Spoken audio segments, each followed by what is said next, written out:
which is a very thin, crusty layer of rice on the bottom of the paella. Of all the paellas in Spain, there are really three basic ones. The Paella Valenciana, which is all land-based products. They put in it what they could scrounge up, almost always rabbit, sometimes forest snails, on a lucky day, maybe pheasant. But it's all a land-based paella. The Paella del Marisco is seafood-based only, mostly up toward Basque, the Bay of Biscay, in the northern part. And the paella we're making tonight is the Paella Mixtape, which is both seafood protein and land-based. So we're going to jump into it. I have to adjust my screen a bit and put it down and hope. That's perfect, Rick. We can see the pan. Excellent. That's what I want you to see. All right, so we're going to start. Not a lot of olive oil. Some of the recipes call for sometimes up to 1/3 of a cup. That is not, in my view, a good idea. So we'll start with just a splash of EVOO. Mom, could you grab me that towel there? Thank you. Let it heat up a little bit. We're going to do the protein first. The paella pan is thin, as you'll see. That's normal.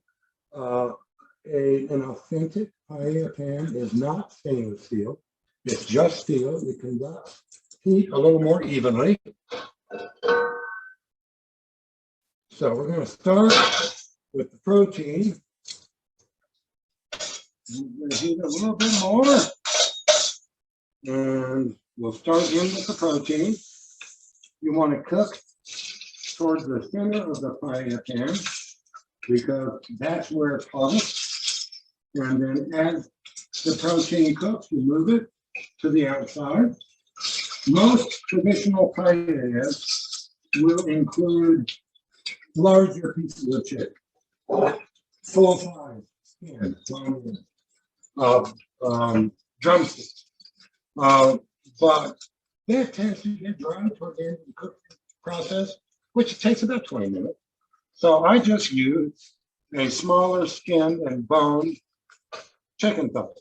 And all we're doing now is browning, because as you all know, it's the crunchy brown stuff on protein that gives off the most robust taste. So we're not cooking this through right now. We're simply going to do a minute or two on each side. Mom, you want to take over? All right. I'll get the sausage ready. So just keep moving it around, if you would, please. And the saffron, the smoked paprika, all of the ingredients, the bamba rice, all the ingredients you'll see in a minute are imported from Spain. There's a company, what's it called? It's La Tienda, that is a Spanish goods importer, but they have like 3 distribution centers in this country. And that's where I get my stuff from, a traditional bamba rice. Go ahead and flip, Mom. Move it around and flip. A traditional bamba rice. It's a very short grain rice. And the thing that's cool about it, and the reason it's so good in paella, is that it can soak up about 3 times its weight in fluid. Most short grain rice is doing good to soak up twice its weight. And the thing about the bamba rice is it actually expands laterally, so that it gets fat in the center, and that's what allows it to soak up as much fluid as it does. All right, let's flip it. Play around with it. I'll throw this in a minute.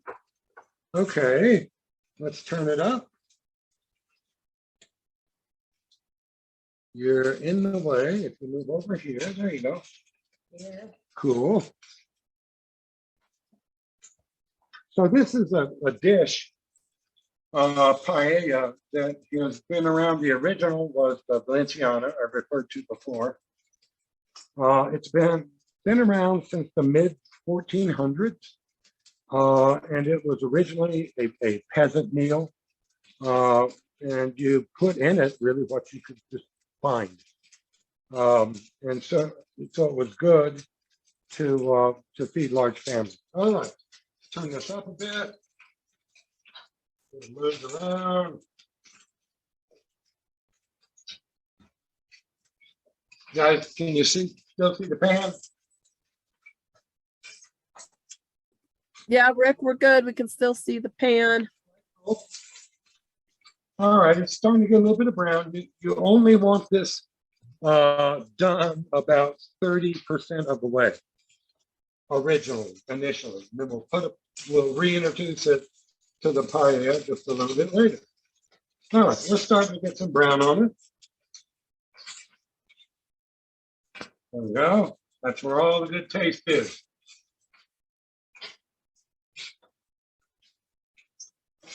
Okay, we're going to move it to the outside of the pan. You're always cooking in the center. I'm going to turn this down a little tiny bit. And in goes the chorizo sausage. You want it brown on all the open ends. That really seals in the taste.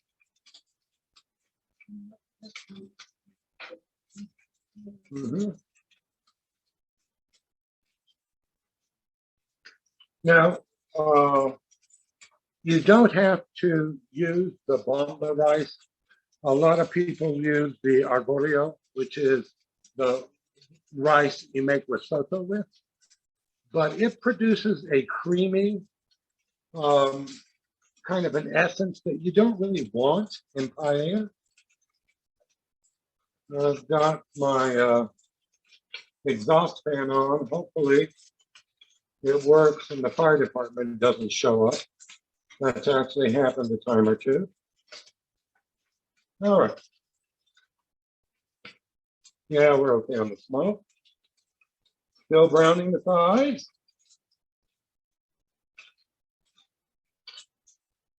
Okay, good. You want to continually? Yes. Rick, what was the name of your restaurant in New Mexico? It was in Santa Fe? It was. There were three next to each other. The fine dining restaurant was Tante Luce. The bar, which is kind of a local Cheers bar with a different menu, was Bar 221. And then right next to it was about a 10,000, I keep flipping these, about a 10,000 square foot outdoor Spanish cabana bar called The Deck at 221. And we served all of them out of one 24 burner kitchen. All right, this is starting. There we go. We're getting a little brown on it. We're good. All right, we can take the chicken out, place it. We're going to set it aside. We'll reintroduce it later in the paella process. But see, we got some good brown on that. That's what you want right there. Okay. Now, Mom, you get to take over. Move that sausage around a bit, would you? And flip it around until it gets a little brown on it. Okay, one second, please. Yeah, when it's done, you can pop it in there with the chicken. And just kind of keep moving it around.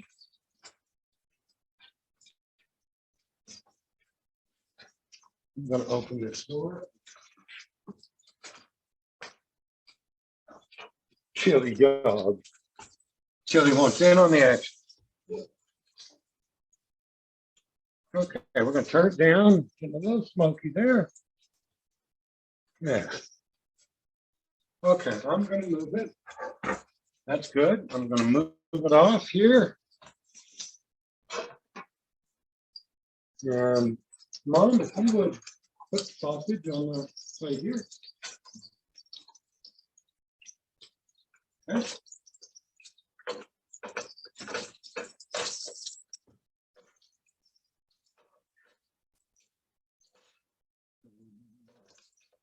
I told you the mixed stuff is Andalusian, and it's going to have chicken, it's gonna have chorizo, it's going to have, hold on, I'm trying to move around in a small space. It's going to have these bad boys, which are whole shrimp, head on, and shell on. It's going to have mussels, and we're going to have some clams. So what we're going to do now, and the dark stuff around the side is good. That's heaven. Heaven is not, you got that, Mom? Heaven is not in a cornfield, baseball field in Iowa. Heaven is there. That's the good stuff. All right, so now we're going to start with the veggies. It's a basic maripot, or if you're in Italy, sofrito, but it's the base for any sauce or braising food. So in they go. It's red pepper, yellow pepper, onion, red onion. And so the next step, we're just going to move it around, keep it going. A little bit of a lower heat. You don't want to scorch it, but you do want it to get almost translucent. So you want to keep moving it around. Now, I know you can't smell this, but that has amazing aroma. You can smell red and yellow peppers. I've actually, and what we did at the restaurant, we tried to turn this into a little bit more of a spicy paella. So there is also chopped jalapeno in here. And later on, we're going to be introducing with the saffron, we're going to be introducing a little cayenne pepper, not a whole lot, just a little. Make sure while you're cooking that you're constantly scraping the bottom. See all that good stuff? That's where the taste is. And you want it not on the bottom of the paella pan. You want it on the top. All right. All the kids are now in the playground. Let's see here. Another minute.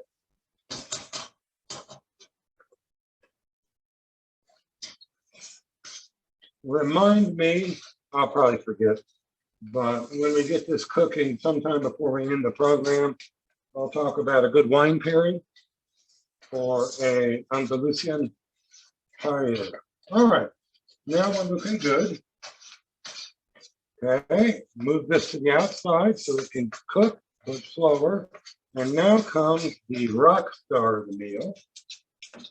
You can use diced tomatoes. I don't, because it has its own, well, first of all, it has too much salt in it. It has its own flavors and spices that really don't belong in a paella pan. And so I hand mash and chop, and it goes. And this is the smoked paprika, about 3/4 of a teaspoon, and the cayenne pepper, about 1/3 of a teaspoon. And it goes. And you'll see this turn into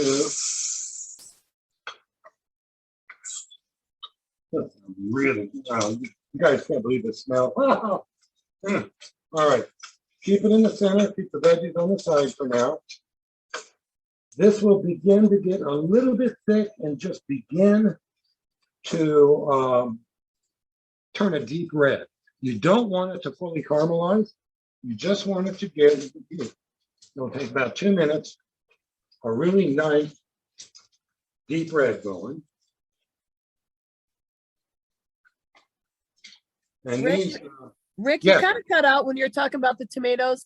Did you say you don't like to use canned tomatoes and just No. use real tomatoes? Is No, that what first you of were all, they saying? have too much salt in them, and they bring a flavor that's heavy and spices that really don't associate with a paella. So I actually take the time to hand crush and then hand dice. It just is better. Okay, we're going to do this for maybe another minute. Veggies are looking good. We can now start to mix them up. There we go. All right. Now, continually scraping the bottom of the pan, because again, that's where the hero stuff is, right down there. Okay, it's looking good. Looking good. And about 30 seconds, 30 seconds, it'll start turning a deep red.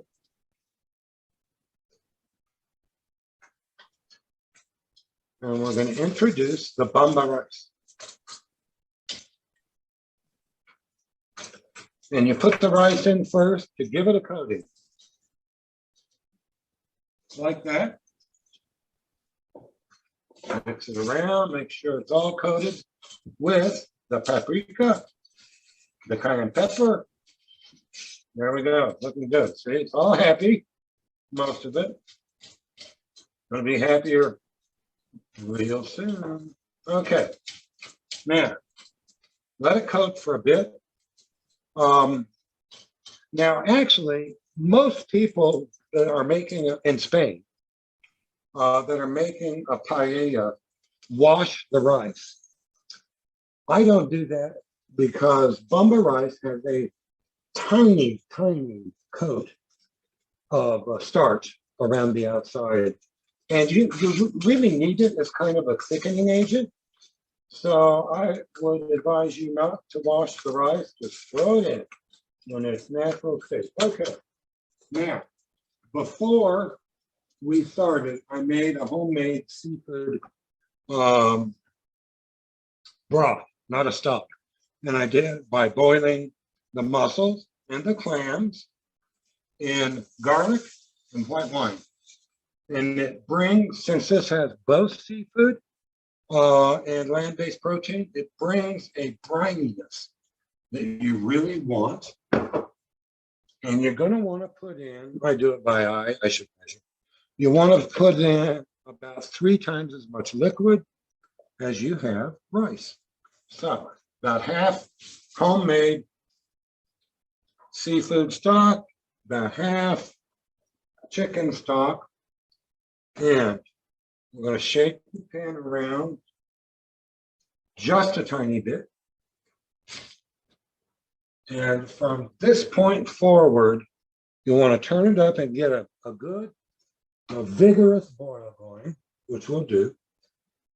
And then we're going to turn it down to a simmer. And it'll need to cook about 15 minutes before it's ready. As tempting as it may be, from this point forward, do not touch, do not stir, do not fold. I don't care if a fly lands on it. It's just extra protein, but you don't want to mess with the rice. There it is. It's all on the bottom. It's happy, and it's cooking away. Now, while that's going on, how am I doing on time, Tanya, for this segment? You're pretty good. Maybe just a couple more minutes, and then we'll hand it back over to Maria for the drinks. Perfect. So this is going to stay the way it is for about 15 minutes. We'll be coming back, and by then it will have finished, and you will see mussels, clams. You'll see the shrimp, which I'm going to saute now, and we'll be ready to have a glass of wine and toast a Spanish paella. Okay, back to you, Tanya. All right, perfect. I'm actually just going to turn it right over to Maria, and she is going to happily share 2 drink recipes with us. Again, remember, this is pre-recorded. Maria is in London, England, which she'll talk about a little bit in her segment here. So let's turn it over to Maria. Hello again, everyone. It is cocktail time. So I am going to show you how to make two different, specifically Spanish cocktails. The first one is called the rebujito, and it is very, very popular specifically in Seville or Sevilla. They tend to serve it at their annual fair, which happens after Easter, as a way to sort of let go of the more conservative religious part of the year and start to enjoy the slightly less conservative, boozier part of the year. Now this drink involves basically two main ingredients. One is sherry, which is key for just about anything Spanish, and two is lemonade. Now let's talk about lemonade, because I live in the UK. All the recipes I find are European or specifically British. Lemonade means something very, very different here. So if you see a recipe that looks like it's from the UK and is asking you to use lemonade, what they mean is they have their own sort of generic versions of it at every grocery store that they sell in bottles no smaller than about 12 gallons. They go through a lot of this stuff here. I bought the premium on-brand Sprite to go with our special Spanish cocktails. Now, something to keep in mind. For full disclosure, oh, that's the wrong bottle. I cannot find sherry in my little South London, largely Jamaican neighborhood. What I can find is lots of wine. So I bought a bottle of white Rioja, or as they say here in the UK, Rioja. We're going to pretend it's sherry, but I'm sure it'll still be nice. Okay, so this drink, although it has its two main ingredients, it gets its real summery fun from lemon and fresh mint. Now, having said what I already said about my neighborhood, we also couldn't have fresh mint. What I did find was fresh basil, so we're going to pretend that it's mint, and I actually suspect that it might be kind of nice. So if you have basil, feel free to try it with me. If you have mint, you should probably do that instead. First thing we're going to do, we're going to fill a highball with ice all the way to the top.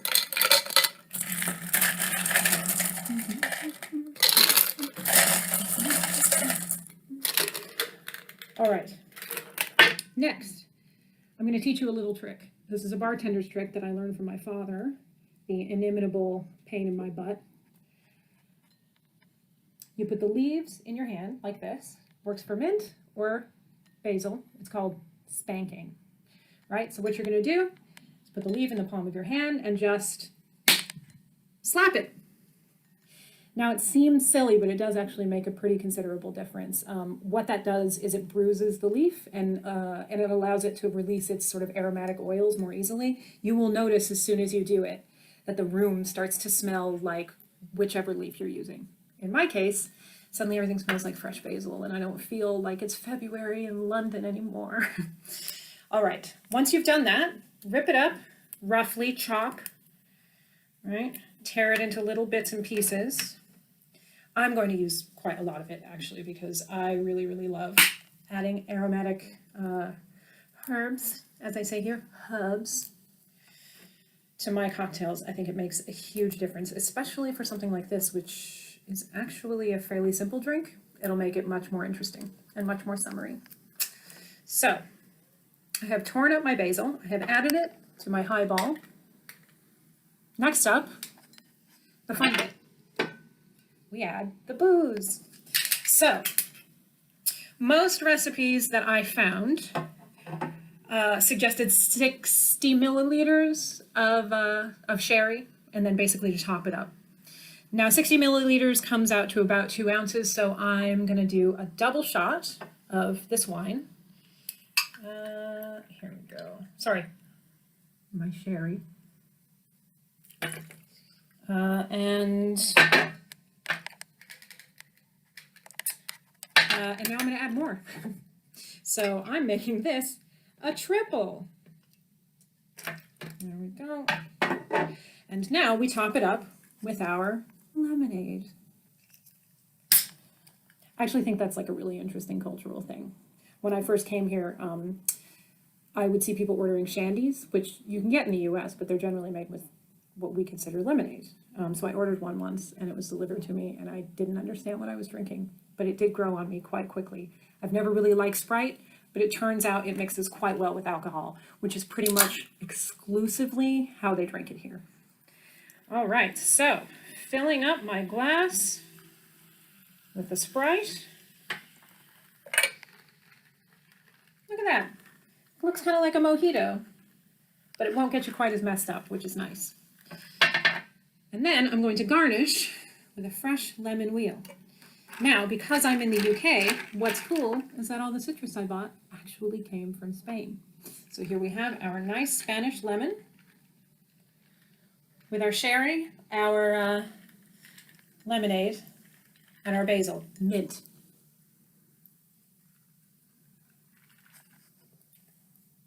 That is actually delightful. I kind of didn't expect it to be. It's really lovely. Maybe the drier white wine actually works. For people like me who don't really like super sweet drinks, this might actually be a good bet. Now, we've made one drink. I told you we were going to do two, and I always keep my promises. The next one we're doing, excuse me, while I flip to the recipe to make sure I get it right. This is called the Agua De Valencia. But for our purposes, since we're spending the evening in Andalusia, we're going to call it the Agua de Sevilla. All right?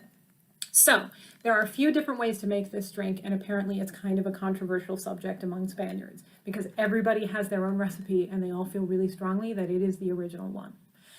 Now, whatever the original recipe is, it dates back to 1957 from a very, very posh cafe in Sevilla called Café Madrid. Not in Madrid, though. It's sort of like a mimosa, but with lots of extra booze, which makes it even better than a mimosa. So I'm going to make this for you guys. I suspect that I'm going to like this one better, but we will see. So this one involves orange juice, classic. I have here my my nice fresh squeezed orange juice. This, yeah, this does come from Florida. I don't know why they're importing orange juice from Florida, but there you have it.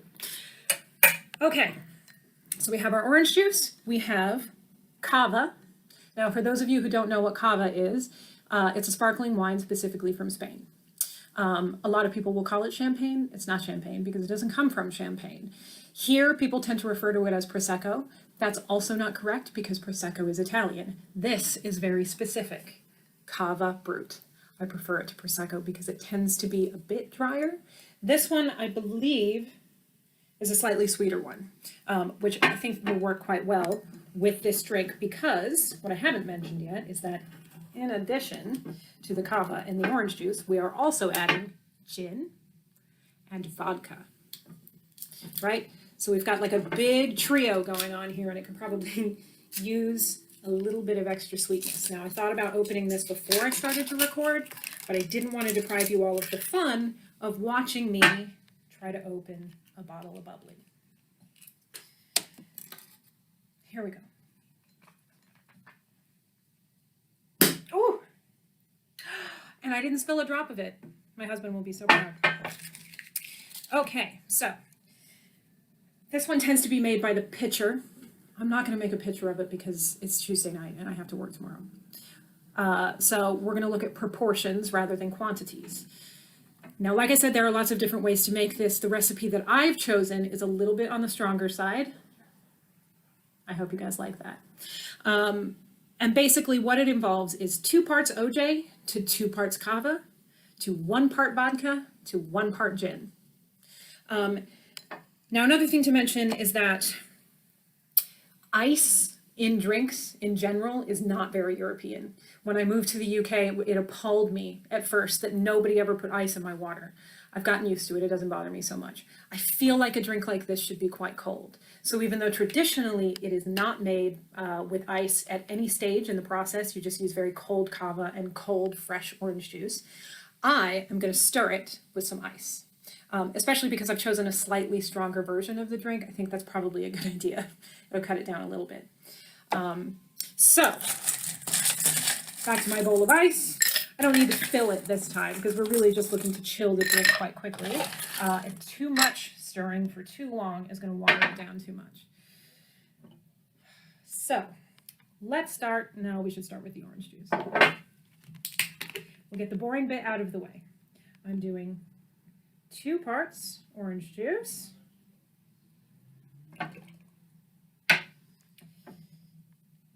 2 parts of our delightful Spanish champagne. Pardon my shaking hands. For those of you who have ever met my dad, you'll know that this is a genetic trait. He'd never admit it, but he spills things all the time as well. All right, so we've got our orange juice, we've got our cava, and now I'm gonna flip the little jigger over. So double, single. And I'm gonna do a single of, oh, I forgot to grab the gin. I am using my very favorite gin, not Spanish. I'm sure you're shocked. Sipsmith. This is a local gin, and it's really, really lovely. It's got like lots of nice sort of herbal aromatic flavors to it, but without being overwhelming, which when you drink as much gin and tonic as I do is nice. All right, so we've got a shot of our Sipsmith, which, for those of you who don't know, it's actually basically just fancy flavored vodka. And that is what comes next. My authentic Spanish vodka. This is as real as it gets. All right, so I've added that. That's all of our ingredients together. It's starting to look quite a lot like a screwdriver, but hopefully it won't taste like one. And I'm going to use my handy dandy swizzle stick to just stir it a few times, just enough to get it extra chilled before I strain into what I think is probably the best glass for this. It recommends using some sort of a stemware. Traditionally, I think these tend to be consumed in wine glasses, but we have these really nifty old school gin and tonic goblets that we got as a wedding gift, and I think they might be perfect for this. So here we go. All right, strain, and try not to break the crystal.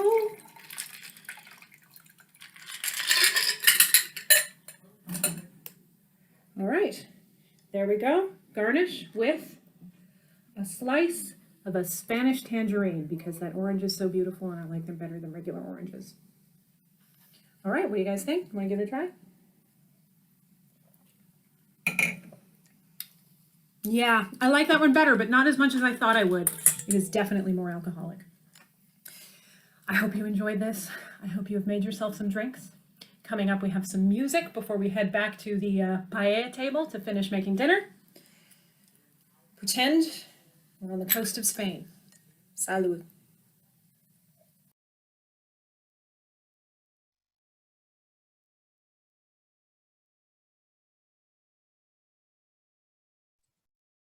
All right. That was fantastic, Maria. Right to some more music. No, go ahead, guys. All righty.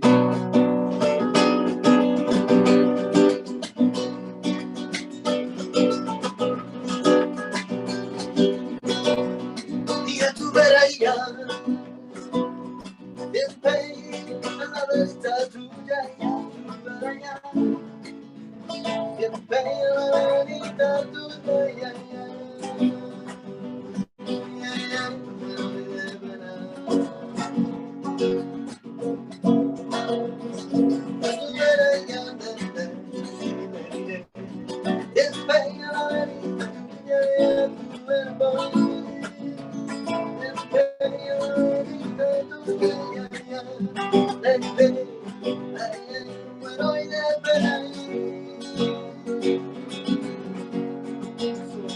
Yo vi, yo va, cada día yo te quiero más. Yo vi, yo vi, yo vi, yo va, cada día yo te quiero más. Yo vi, yo vi, yo vi, yo va, cada día yo te quiero más. Yo vi, yo va, y cada día yo te quiero más. Yo vi, yo vi, vaya, cada día yo te quiero más. Cada día te quiero más.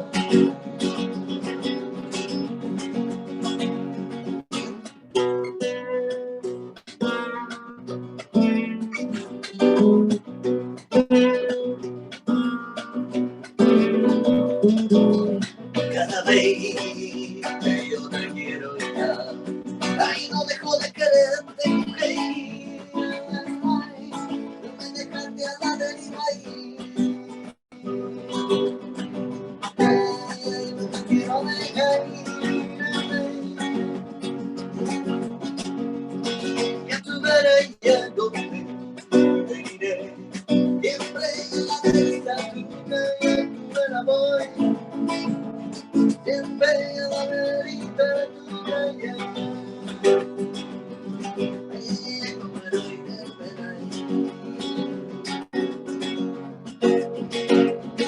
yo vi, yo va, cada día te quiero más. Yo vi, yo vi, yo vi, yo más, cada día te quiero más. Cada día te quiero más.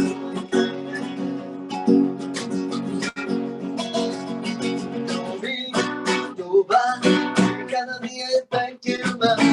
Yo vi, yo vi, yo vi, yo más. Cada día te quiero más. Cada día te quiero más.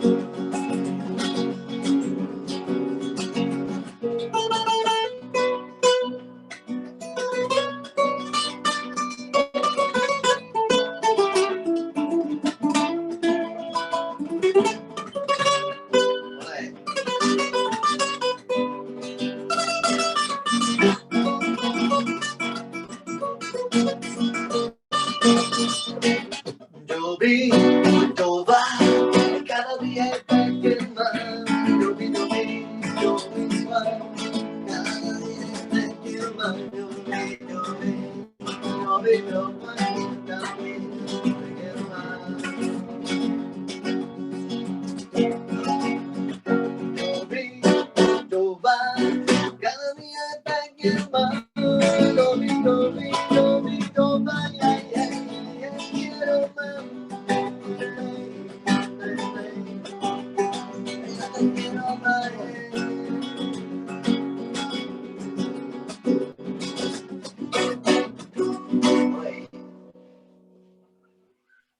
Fantastic. Thank you, guys. We're going to hand it back to Rick. But before we do, I just wanted to note again how cool it is. I just realized that the Daniel Vero duo is in California. Maria was in or is in London. Rick is in the Western Slope. I am in Denver. And then we have you as attendees also from all over. It's just pretty amazing what technology can do to bring us all together. It just kind of dawned on me. I'm pretty excited about that. All right, back to you, Rick, and finishing up the music portion. All right. Can you all hear me? Yes, we can. All right, the paella is done. Let me get the top off. Look at that beautiful steam. Can you all see it okay? Yes. So we've got a lot of rosemary, which it needs. We've got a lot of parsley. We've got, where is that? As you can see, we have these beautiful shrimp. The reason I keep the heads on and the shells on is it preserves a lot of just robust taste. So we've got shrimp, we've got mussels, we've got some really nice looking clams, and you can see that it's formed the succulent all along the bottom. You see where it's crunchy? That is the good stuff, guys. That's what you want. That's what you want. So before I plate this, let's talk about wine pairings just for a minute. The obvious choice and what we use to pair this dish with at the restaurant was a red wine, obviously. We paired it with Rioja. It's from the Tempranillo grape. It's grown far north, almost on the Bay of Biscay, in the Basque region, and it's just got a great, robust, and smoky taste to it. So we would pair this with the Rioja Red which is the cream butter. And we would pair it also, depending on what the diner wanted, because there is seafood in the paella. We would do the Blanco version of Rioja, which is crisp, it's dry, it's from the Tempranillo grape as well. But if you're a Malbec person, that goes perfectly well, as long as it's not an all seafood paella. If you like Merlot, that would work. I would not do a Cabernet Sauvignon or a red or the Pinot Grigio, which is the white. But a good dry like Sauvignon Blanc, if you're doing the seafood, would work well as well. So I'm going to quickly plate up some of this good stuff. Greg, can Yes. you take a moment? What did you do kind of while we were off screen with the shrimp, and like when Sure. did you kind of put that all together? The mussels, the clams, the shrimp. Yep. Well, so you wanna cook down the bomba rice in the vegetable and tomato base for about 8 minutes. The rice at that point will be about 2/3 done. And then you'll put in the clams first. They take longer to open. And the mussels last. They don't take as long to open. The shrimp I sauteed again to get some brown on it. That's where all the robust taste is, whether it's a seafood or whether it's a land-based protein. So from the point you left, and we turned it over to Maria to make the cocktails. I let it cook about 8 minutes. I put the clams on. I sauteed for no more than a minute per side the whole shrimp with the heads on. The mussels went in last.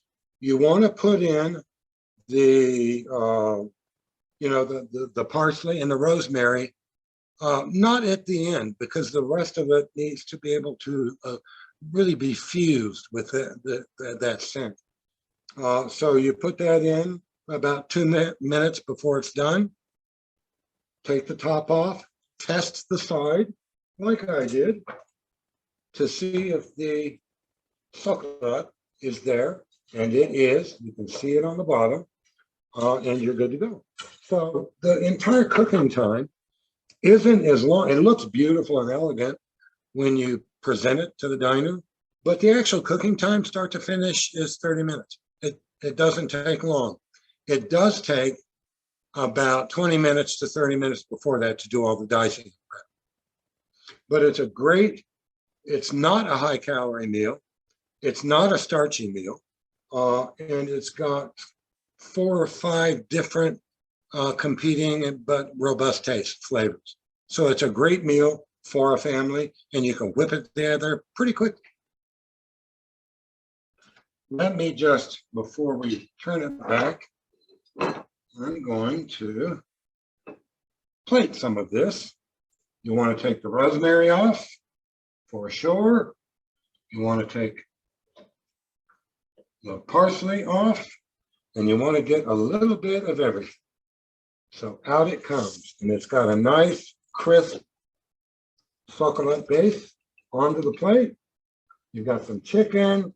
You don't have any mussels on this, but you want some mussels. I forgot to mention the red peppers. You can use roasted red pepper. I don't, and I didn't in the restaurant. I used a Spanish piquillo, which is a sweet pepper. And as you can see, it's just a really beautiful plate. So you want to serve that with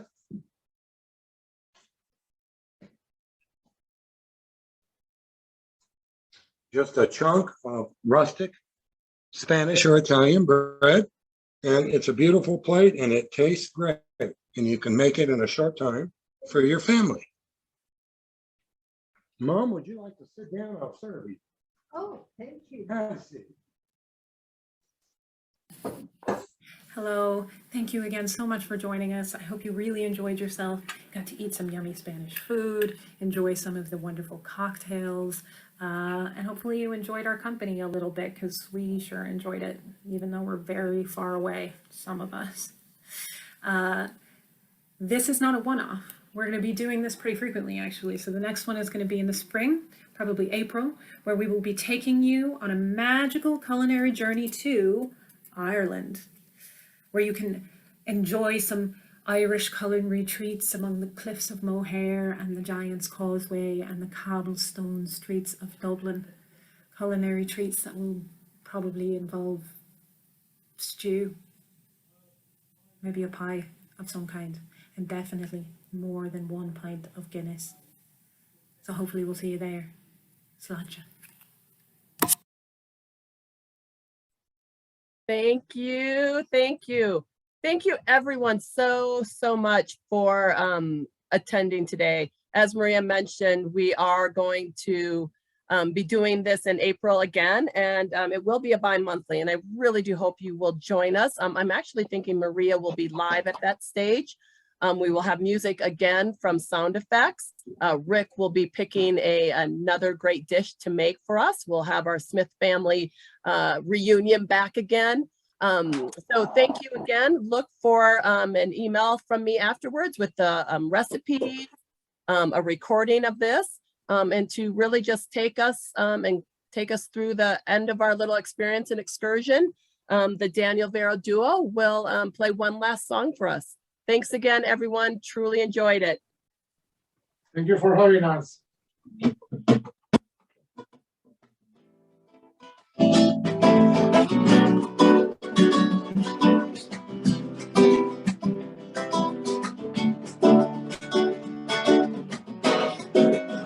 En un tiempo perdido, esta parte esta noche ha venido ya. Recuerdo encontrarme, quedarse y conmigo una melodía de un tiempo lejano. Esta parte anida esta noche de un recuerdo prohibido, que no ha olvidado en el olvido como siempre y que se cambian los papeles. Voy a quedarme dormido sin duda, ya. Si me despierta un día presumido y erole, déjame quedarme un poco en la altura. Ya iré, para que contar el tiempo que nos queda. Para que contar el tiempo que se ha ido yendo, iré. Si vida es un regalo de frente y otro vez, está abierto, está dormido.